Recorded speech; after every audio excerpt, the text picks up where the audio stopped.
So I'm Felicia Rinier, Senior Director of Strategic Partnerships and Philanthropy at Comcast, and for today, serving as the moderator for our next session.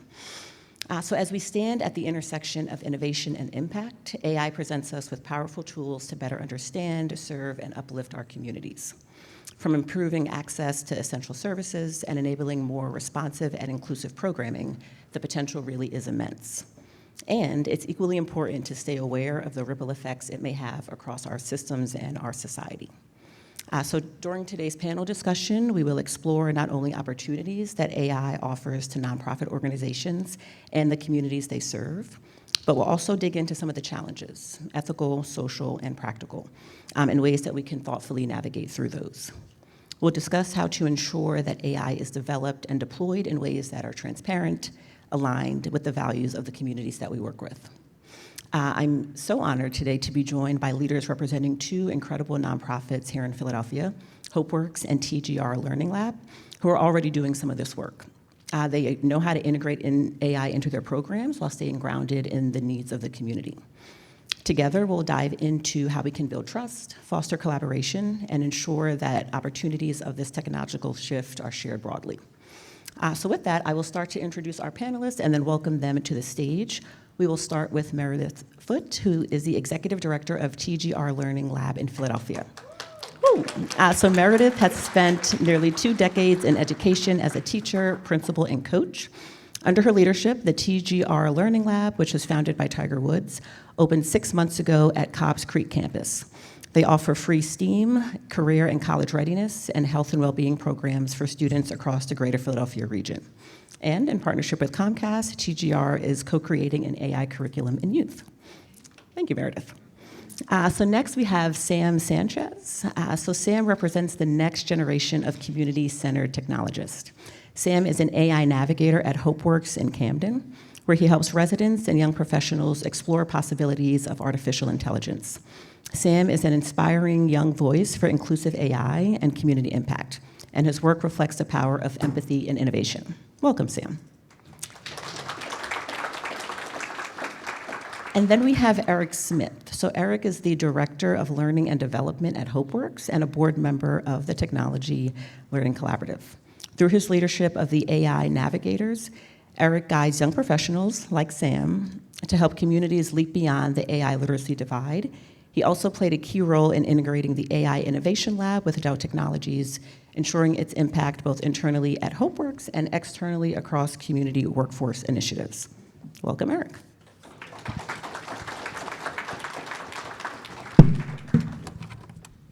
Okay, so before we get started with the questions, thank you. Oh, I brought my own, Erich. I will just ask each of you, if you wouldn't mind, just to say a little bit about your organization, and then a bit more specifically some of the work that you are doing as it relates to AI. So Meredith, maybe we'll start with you and then work our way down. Sure. Can you guys hear me? Good morning. I just wanted to have 2 of our friends stand up and say hello to you all today.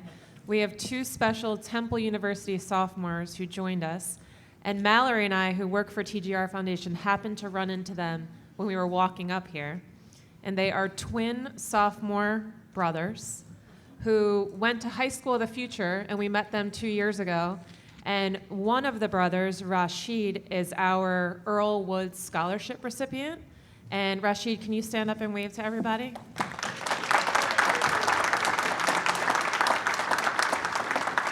Rashid's brother, Rashim, is here as well. Rashim, you want to stand up and wave to everybody? And guys, you can have a seat. I just wanted to share a quick story. So we are the TGR Learning Lab in Philadelphia. We sit on Cobb's Creek's campus, which is located at 74th and Lansdowne Avenue, and we opened on April 7th. Our mission is to empower students to pursue their passions through education, and we serve youth in the greater Philadelphia region. Rashid is a scholarship recipient and attends Temple University and is a biology major, and we are so proud of him because he comes back to the lab, and what we do is we offer free resources to students in 3 areas: STEAM, educational enrichment, career and college readiness, and then health and well-being. You notice I didn't mention anything about golf. We are a Tiger Woods charity, And a child can learn to play golf, but the most important thing, which Sheila and Josh touched on before, is that we want our students to have a post-secondary actionable plan for success, and we want them to be able to move up economically.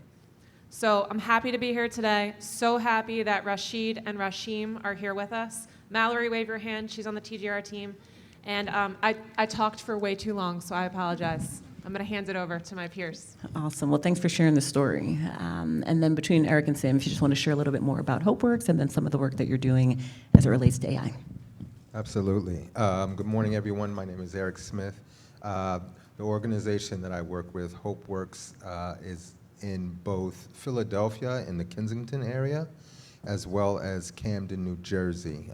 We were founded, we had our 25th year anniversary this month, or actually last month. We started off again in Camden, expanded to Kensington. And our focus ultimately is living wage employment for young adults between the ages of 17 to 26. And we do this through paid training, focused in on technology or technology adjacent skills. And then we also offer, following the training, they go into a 6-month internship, paid internship, in our social enterprise businesses of GIS, Geographical Information Systems, web development, revenue cycle management, and now our AI Innovation Hub, which has both a business focus, working with local businesses and nonprofits and organizations, as well as a community aspect to it, which includes our AI navigators, which go out into the communities to work with nonprofits, not with the nonprofits directly, but with their participants and constituents, to ensure that AI, the power of AI is realized by folks before they start pushing back on it or not seeing the real potential in it. This is how, the digital divide occurred back in the day. There were very similar comments and worries about the technology that had come out, and folks sort of refrained from embracing it, and that's what caused the digital divide that we experience now. And with AI, what we're trying to do is get ahead of that. So our AI navigators are on the front line of ensuring that folks are clear and understanding of the power of AI, also recognizing, the issues that come along with it and how to sort of navigate both towards success. So again, with Hopeworks, we are always looking to partner with organizations so that we can come in and either train staff or train the folks and community individuals that they work with, again, to ensure that AI is embraced, understood and embraced, so that it can impact people's life positively. Perfect. Thanks, Erich. And Sam, I want to give you, even if it's just 30 seconds, just give us a little bit of overview into your role. Of course. So, as y'all know, my name is Sanchez, and I have had the leverage to be part of Hopeworks and work in the RCM department. And I was chosen to be an AI navigator, and it has been a great opportunity to give back to my community. And I'm just really grateful to be here. Perfect. Thank you. Thank you. Okay, so both the missions of TGR Learning Lab and Hopeworks, to me, are very deeply human-centered. So I'd be curious how you all draw the line between leveraging AI for efficiency purposes while preserving some of these irreplaceable human roles, such as like mentoring, emotional support, and critical thinking development. So Meredith, maybe we start with you, and then we'll move to Hopeworks. So we have a beautiful building in West Philadelphia. And what we've seen is that we serve primarily middle school and high school children come to our building. And they don't come for the technology or for the space. They come and I say, why do you like coming to the lab? And they say, I like coming because of Miss Van or Miss Steph or Mr. Riz. That human connection, what Sheila and Josh talked about before about trust, is essential to why children come. So we have to get into the mindset that AI suggests, but humans decide. And there's a podcast called Hard Fork on New York Times that can give you a lot of up-to-date information on AI. But we're still teaching those durable skills, right, of adaptability and experimentation and innovation and all of those things. But also at the same time, in every single lesson, we have to teach kids how to use AI and how to use it efficiently, because we want them to be prepared and to be able to compete with their peers.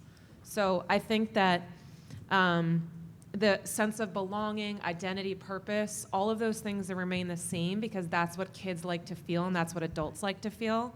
So you kind of have to navigate both and know that, just like the first panelist said, like, it begins with trust, but the kids have to learn how to use it efficiently. So that's what we're trying to do at the lab. Perfect, thank you. So same question, Hopeworks, right? So how do we use AI to maintain efficiency, but then also make sure that we're preserving some of these more human-based skills? Yeah, so at Hopeworks, our approach with AI is human in the loop. So with everything, whether it's with skill development, partnership development, professional development, we are focused. We're a trauma-informed organization, first and foremost. Everyone who comes in for training has a coach, a human coach, of course, because those relationships are absolutely necessary, and no one's going to understand a human better than human.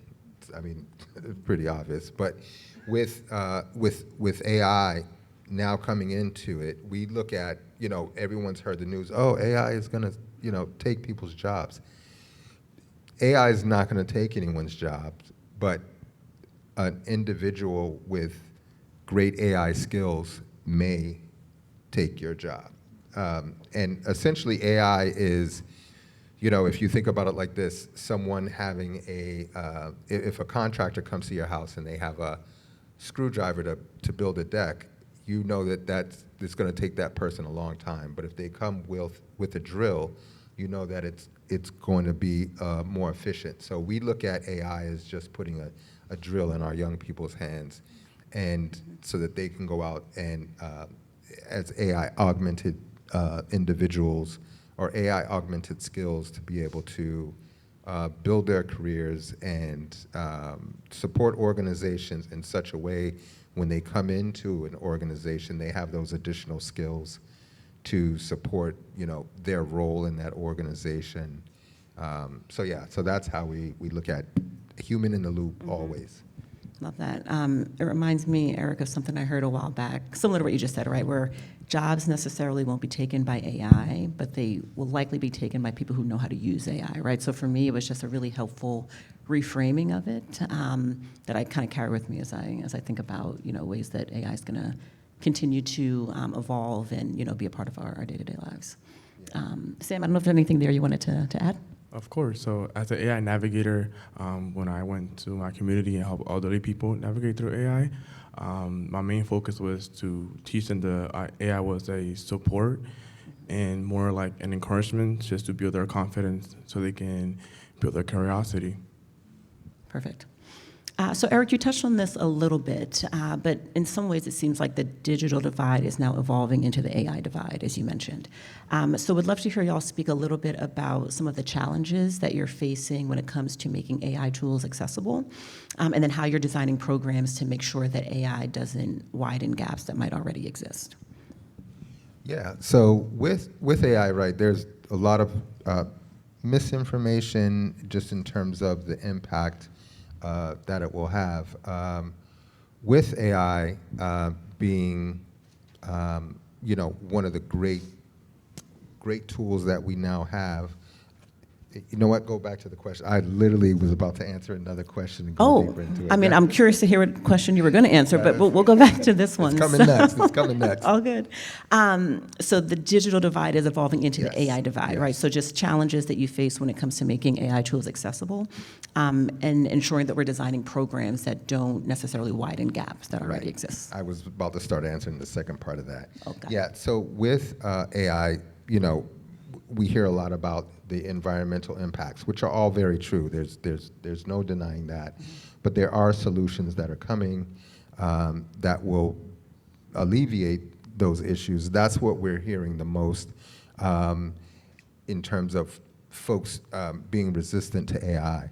And the programming that we do is, again, it's human-centered. So our approach to AI, because it can be used in many different ways, is to enhance what folks are already doing. And the way that we try to alleviate any fears around AI is just experimenting with it. And so we don't really sort of pigeonhole what we do with AI. We have young people who are creating videos that are, incredible, on their phones. So we encourage experimentation, and I would say that with everyone. Think about, some of the daily things that you do. How can AI enhance that? That's a good way to sort of get past any misconceptions or fears. Again, it is just a tool. With our programming, what we do is we've included AI waves. So there's different waves that focus on, understanding the benefits of AI and developing an AI mindset behind it. That's one of the first things that we do. Then we start introducing tools. Then we start introducing ways that it can be applied. Then we really kind of dive into sort of more detailed focuses, like creating agents, AI agents, looking at workflows. And because for us, we see that as a wave of the future. So the more that we ingrain it that way with not only online instruction, but human teachers, it really helps them to look at it in a different way, and the resistance is not as heavy as it is. When you talk with folks, they're like, oh, AI.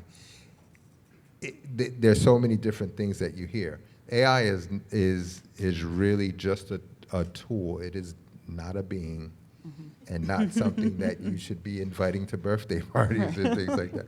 But all that to say, again, just keep in mind that AI is a tool, and use it that way. So. Perfect, and we'll get to some of the misconceptions and fears that folks have. So I'm glad you brought that up. No, you're good. Meredith, we'll go to you for that if there's anything there you want to add. I just want to add that we're co-creating an AI curriculum with Comcast. And what we're looking at doing is not just having our children be consumers and users, but having them be creators. Yeah, baby. Yeah. So and when we talk about kids using it effectively, right, a lot of it is the prompt writing. So what are the prompts that you're writing? And then we have a lot of seniors right now who are applying to college, and they're writing their essays, right? And they're using AI to do that, but they don't know how to edit it. And so we're helping them with that. And I think another thing is we have to monitor and audit what platforms we're using. So I want to share 3 quick things that I learned on the ride here. 1, Google Gemini knocked off ChatGPT as the #1 app on iPhones. Oh yeah, Are we some happy claps about that? there. Yeah, that's all we use. 2, the newest job is called a vibe coding cleanup specialist. So I see some shaking of the heads. This is a job we want our kids to be ready for. Yeah. Instead of just coding, right? Because that's going to be outdated. And then a third thing I heard was the company Clorox is replacing their research firms with voice AI to replace the consultants to do customer reviews on the Clorox product.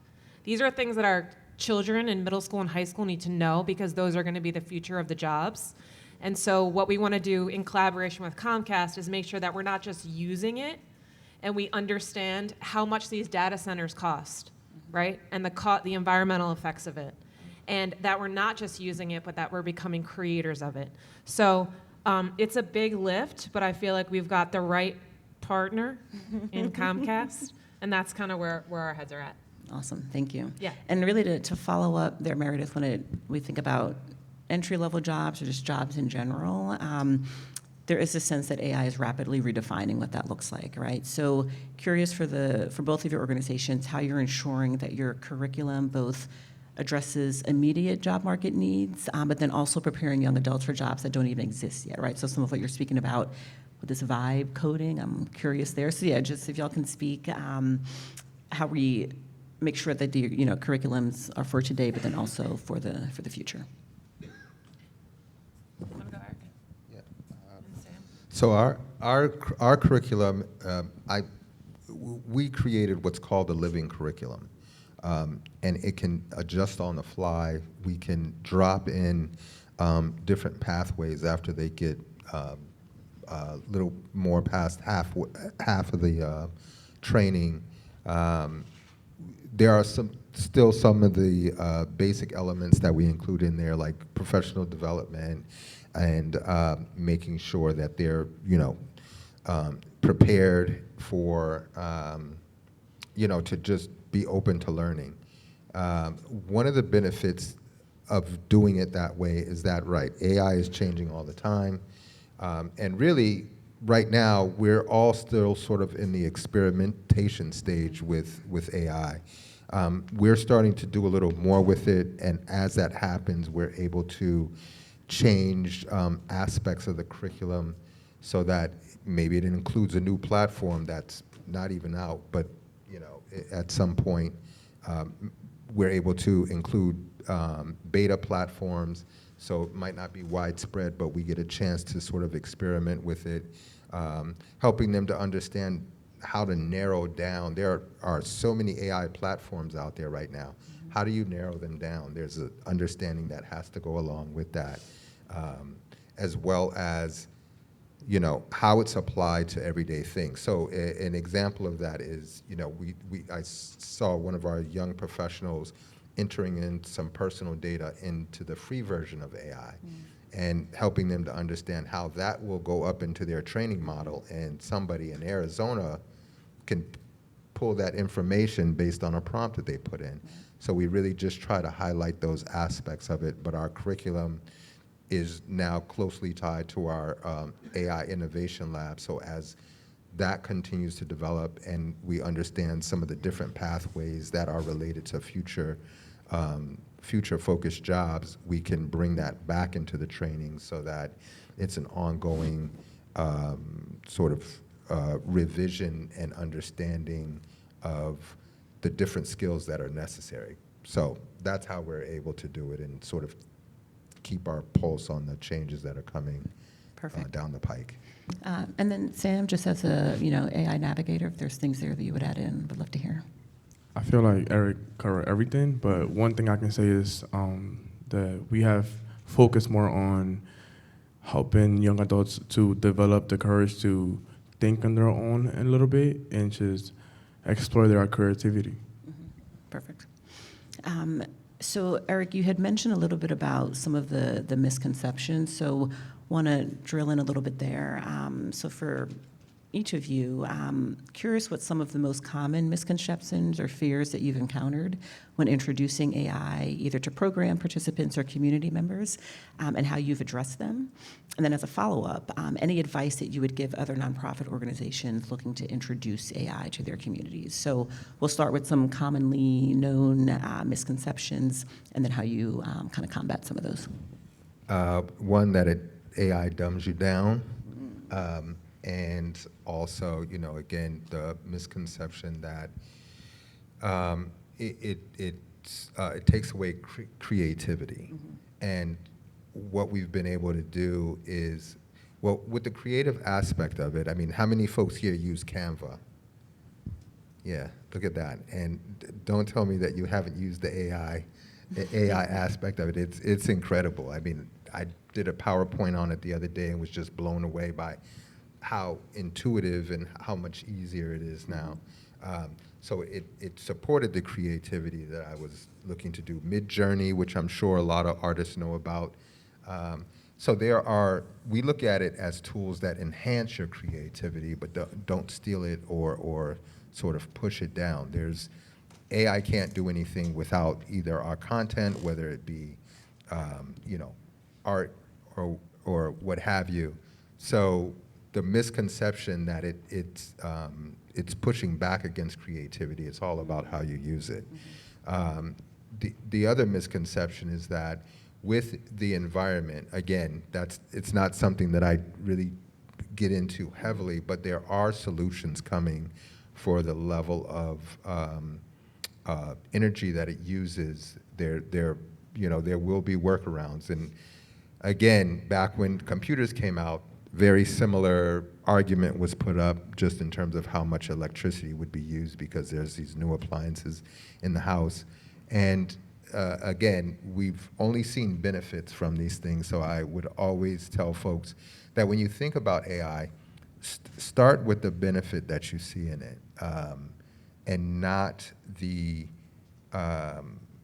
sort of the fears that people have around it, because those will dissipate. And that is really at the crux of how the digital divide starts, because when folks say, I'm not going to use it, they're putting themselves at a disadvantage.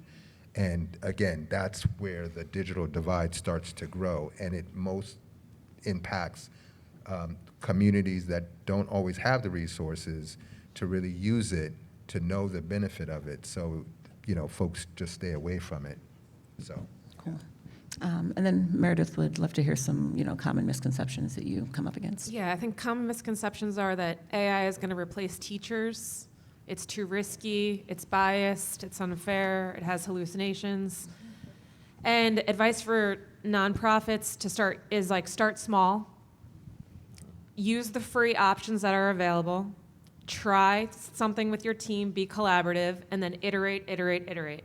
So that would be Perfect. Great. Yeah. Sam, any misconceptions that you see in your work? A lot, especially when I was working in workshops in my community with elderly community members.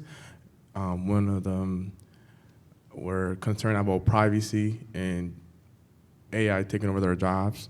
I just made sure to reassure them that it was more of a tool of being a helper, not a threat, by just showing empathy. Perfect. Can I add on to that real Yeah, quick? please. So my mom is 75 years old, and she's very concerned with scams, right? And so she's very highly concerned with scams and giving out her information online. And I think what Sam said is that's a real valid concern, especially for the elderly. And I tell my mom, do not put private personal information in there. So I was trying to explain to somebody the other day, Felicia was with me on the call, and I was saying I switched from TD Bank to PNC, and I couldn't figure out where my routing and account number were on the app. I didn't put it into ChatGPT. I just said, can you help me find it on the app? So there's a little thing there, but I think it's all about, and you can go, Sam, with this. I would like to add to that. I was working with a community member. She was also having an issue with a questionable bank situation she was having, and I helped her just prompt an email, and it's just, I feel like it helped her confidence a lot to just do it on her own and just realize that it's really there just to help you with whatever you provide it with. Yeah. And the helpful part, it is definitely helpful, but it can, there's also the harmful part. We've seen the stories about suicide in children, and a chat, an AI bot is encouraging and all that. And so we have to make sure that our kids are prepared to face those as well, with the relationships that are developed through, they're developing relationships with AI partners, but we have to monitor them and make sure that they're using it in a way that's positive and not, because there's this loneliness epidemic, and we want to make sure that they have the skills to develop those connections and understand when it can go left. Erich, I saw you pick up the mic. I wasn't sure if it was a comment. Yeah, there was a scam that it's, everybody gets these robocalls and, somebody calling for whatever, but now it can pick up voices that you might be familiar with. So a lot of that can be replicated. So folks getting a call from a family member asking for money, it sounded like them. And when we talked, it didn't seem like an unnatural request, and they send the money, and then they find out that it was.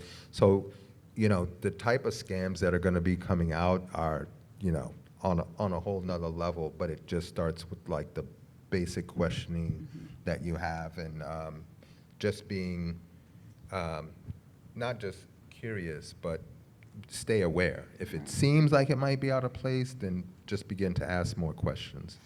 And not to add on to the scam piece, but just want to comment, like, it's not just elderly folks who are being taken advantage of. My husband's going to kill me for sharing this story, but it's just applicable. So he's an avid golfer, golfs all the time. And it was a website that he had used before to purchase, like, golf shoes.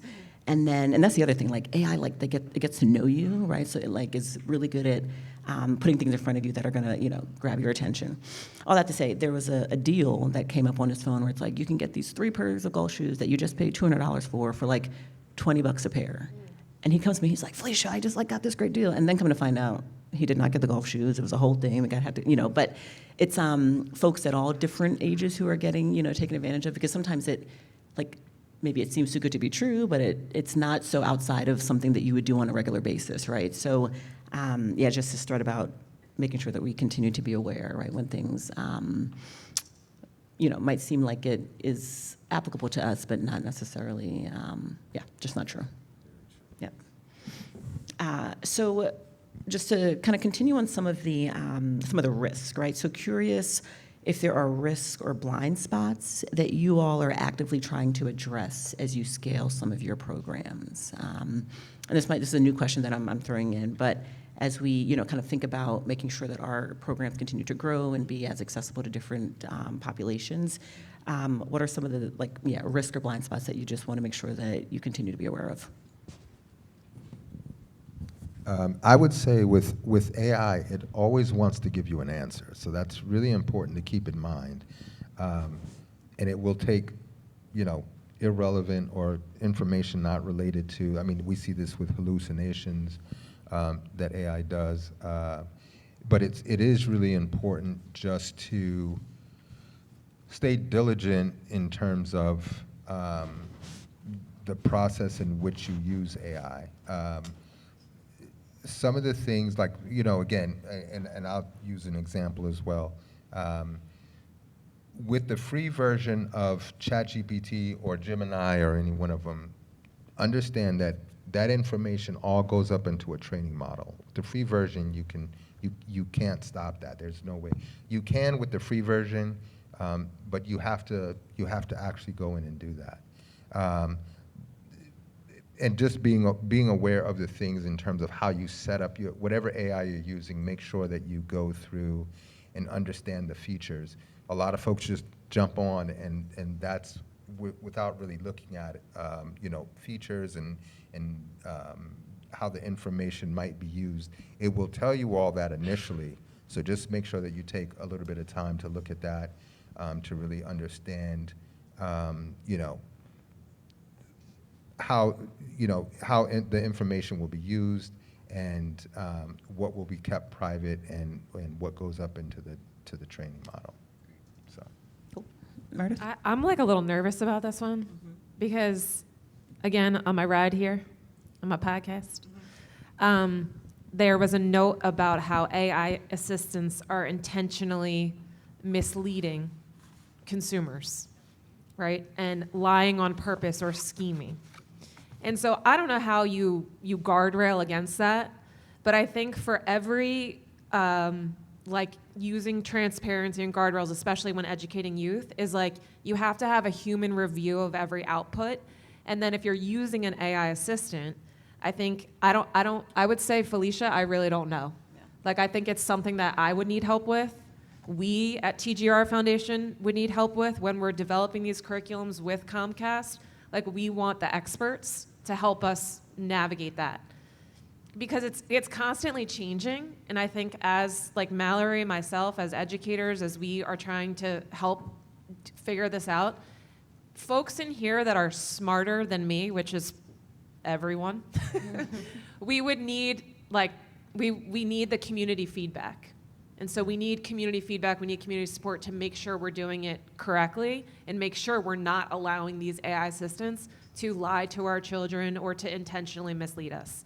And that's like the risk that is a fearful part for me, because we have children that are very, what's the word? You're like a sponge, impressionable, right? So I think it's a very risky thing that I would need support with. Well, and as we're just talking about some of the risks there, Meredith. What's been helpful for me personally is some of the groups that have formed around AI, recognizing that everyone's on a different part of the journey, right? So being able to learn from folks who may have been using it for quite a while, right, as opposed to others who are just newer in the space. But some of these like communities of practice have been really helpful when it comes to folks who just can share from their experience just because they've been doing it a little bit Right. longer. We need like 10 Sams Right. in the lab That's at right. all times. So.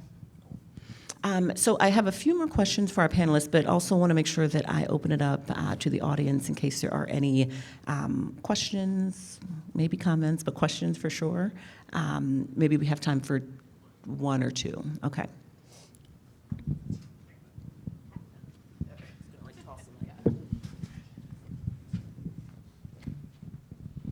Hi, my name is Desireen Balian. I'm a freelance journalist, and my question is, I'm wondering if you guys think that there should be any like guardrails on like creativity with AI and like intellectual property, like who owns the work that you've created with AI assistance?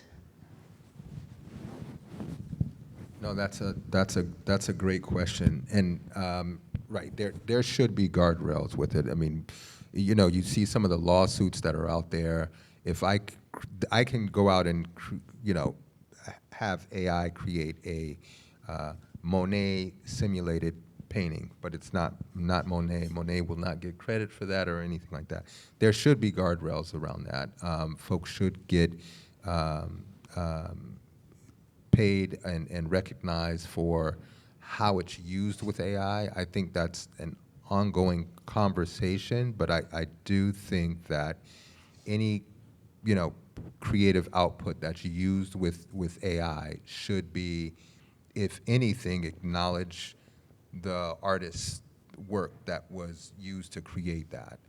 But I do think that artists should be, or creatives should be, compensated for any of their work that's included in AI. But what those guardrails look like, I think that should come from the artistic community. I don't think that bureaucrats could really determine what those guardrails should look like. There will have to be guardrails, because not just art, but eventually voices and things like that will also be included in that. So.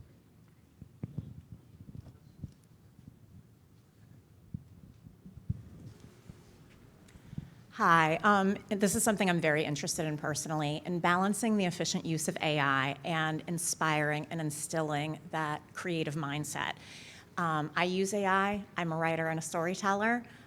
What you spoke to earlier, it really hit a real point with me, because I just spoke with a group of young people recently, and I told them AI is a great tool, but AI loses your voice. So you have to take that information that AI feeds you, and you have to learn how to edit your story, your writing, whatever you're creating in AI, to put your voice, to incorporate your voice into it. So at what point and how are you teaching children, especially young people, that yes, AI is a tool. It's great to get you by or get you past like writer's block, for example. But once you put it into AI and AI produces the result, how are you teaching them to put their voice back into it and make it their creative project and not AI's? Such a great question. I would say the first thing that we always have children do is, like, if you were to put a prompt in and you were to write something and spit it back out, read it out loud, read it to a friend. Does that sound like you? Are those the words that you would use? Because every day I get emails from college-age kids or teenagers. I know that's not how they speak. And I'm like, baby girl, this is not your voice. Like, none of these words would you use. You want to utilize it, right? And they have to use it. They have to learn how to use it. And then practice with it and constantly get feedback from a friend, take it to me and say, Miss Foote, how does this sound? And I would say, ooh, I was an English teacher. Let's go back through. There's some things that are off here. So it's like a work in progress, but Sam, I know you were about to say something. What were you about to say? No, it's okay. No, go, because you're the expert. I was just wanted to add that it's like you said, it's just about adding the human element to it. You know, like Yeah, patience exactly. and listening. Yeah, and I think I'm like starting to tell. Like I think I could tell a long time ago, but now I'm like, this email is so long. Why is it so long? Just say what you want and use your voice like your words, like how we normally, communicate. It's that, and then it's also showing them you're better than the AI. How you write is better. So write it out first. Yeah. We had a little girl Tiger Woods came to the lab on September 8th with Mayor Parker and Governor Shapiro. And we had a child. I said to the child, we want you to share your experience, because she's been a member. She's been coming frequently. So she wrote it herself and then put it into ChatGPT, right? So I said, don't put the prompt in. Write what you want to say, how you feel. Yeah. And it was so good. I really didn't even change. I said, Fatima, you don't need to change any of it. Like, you're good. So I think it's that confidence, too. Don't just go right into it. Write it, because they're going into it first by prompting, but I think you got to write first. That's how I approach it. No, and that's the exact approach that we use in developing cover letters, because it's easy enough to, have it do a cover letter for you, and again, it doesn't sound like you at all. Yeah. But it's important, right? Start with the writing, and that's again where the teacher has to show up. You support them with that writing, and then put it in to let it, sort of clean up any grammar or anything like that. You can also have it highlight, revise this with, grammatical corrections and point out, sort of instances where a mistake was made, so that not only do they get a revised vision, they also get an outline of where they may have made a mistake, so that the next time they write, it doesn't show up. Start with the writing first, start with your creativity first, and then, let AI support in a way that you might need, so. So we are almost at time, but just want to give the panelists a closing question, and then we can wrap. So what is one thing you hope the audience walks away thinking differently about when it comes to AI and community benefit? I can start this one.